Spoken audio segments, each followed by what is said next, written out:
देखिए, कांग्रेस कार्य समिति ने जो प्रस्ताव पारित किया है वो अपने आप यह बताता है कि कांग्रेस पार्टी को राष्ट्र प्रेम से कोई मतलब नहीं, देशभक्ति से कोई मतलब नहीं। उनको समाज के एक खास वर्ग के लोगों को खुश करना है और इसलिए इस तरह का फैसला करते हैं। उनके लिए राष्ट्र प्रेम का कोई अर्थ नहीं है। बंकिम दा का जो वंदे मातरम है वो पूरे स्वतंत्रता आंदोलन में सबसे लोकप्रिय गीत था। जो स्वतंत्रता आंदोलन से जो स्वतंत्रता सेनानी थे उनमें अद्भुत ऊर्जा का संचार होता था। उस गाने के माध्यम से प्रेरणा मिलती थी देशभक्ति के लिए, लेकिन उनको आपत्ति है।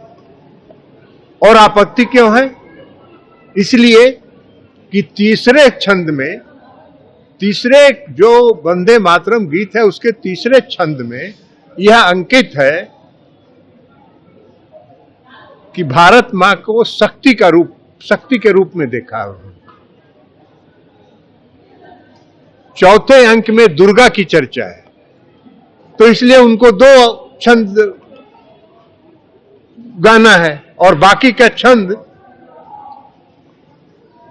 तुष्टीकरण की राजनीति का प्रमाण है, एक खास वर्ग के लोगों को खुश करने के लिए।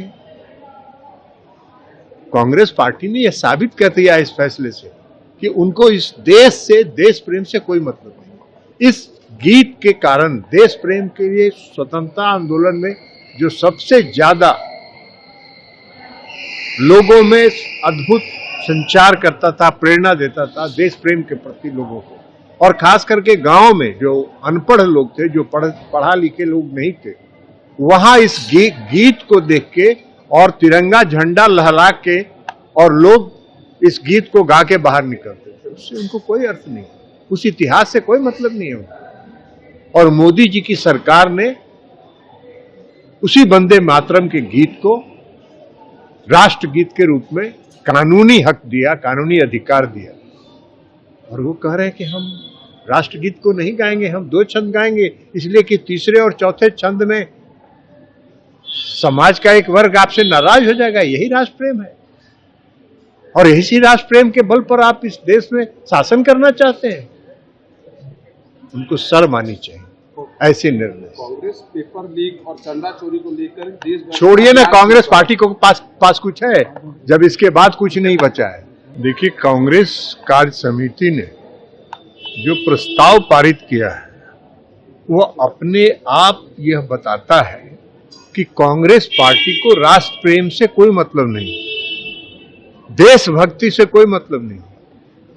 उनको समाज के एक खास वर्ग के लोगों को खुश करना है और इसलिए इस तरह का फैसला करते हैं। उनके लिए राष्ट्र प्रेम का कोई अर्थ नहीं है। बंकिम दा का जो वंदे मातरम है वो पूरे स्वतंत्रता आंदोलन में सबसे लोकप्रिय गीत था। जो स्वतंत्रता आंदोलन से जो स्वतंत्रता सेनानी थे उनमें अद्भुत ऊर्जा का संचार होता था। उस गाने के माध्यम से प्रेरणा मिलती थी देशभक्ति के लिए, लेकिन उनको आपत्ति है। और आपत्ति क्यों है? इसलिए कि तीसरे छंद में, तीसरे जो वंदे मातरम गीत है उसके तीसरे छंद में यह अंकित है कि भारत मां को शक्ति के रूप में देखा है। चौथे अंक में दुर्गा की चर्चा है, तो इसलिए उनको दो छंद गाना है और बाकी का छंद तुष्टीकरण की राजनीति का प्रमाण है, एक खास वर्ग के लोगों को खुश करने के लिए। कांग्रेस पार्टी ने यह साबित कर दिया इस फैसले से कि उनको इस देश से, देश प्रेम से कोई मतलब नहीं। इस गीत के कारण देश प्रेम के लिए स्वतंत्रता आंदोलन में जो सबसे ज्यादा लोगों में अद्भुत संचार करता था, प्रेरणा देता था देश प्रेम के प्रति लोगों को, और खास करके गांव में जो अनपढ़ लोग थे, जो पढ़ा लिखे लोग नहीं थे, वहां इस गीत को देख के और तिरंगा झंडा लहरा के और लोग इस गीत को गा के बाहर निकलते थे। उससे उनको कोई अर्थ नहीं, उस इतिहास से कोई मतलब नहीं है। और मोदी जी की सरकार ने उसी वंदे मातरम के गीत को राष्ट्रगीत के रूप में कानूनी हक दिया, कानूनी अधिकार दिया। और वो कह रहे हैं कि हम राष्ट्रगीत को नहीं गाएंगे, हम 2 छंद गाएंगे, इसलिए कि तीसरे और चौथे छंद में समाज का एक वर्ग आपसे नाराज हो जाएगा। यही राष्ट्र प्रेम है, और इसी राष्ट्र प्रेम के बल पर आप इस देश में शासन करना चाहते हैं। उनको शर्म आनी चाहिए ऐसे निर्णय। कांग्रेस पेपर लीक और चंदा चोरी को लेकर देश भर छोड़िए ना, कांग्रेस पार्टी को पास कुछ है, जब इसके बाद कुछ नहीं बचा है।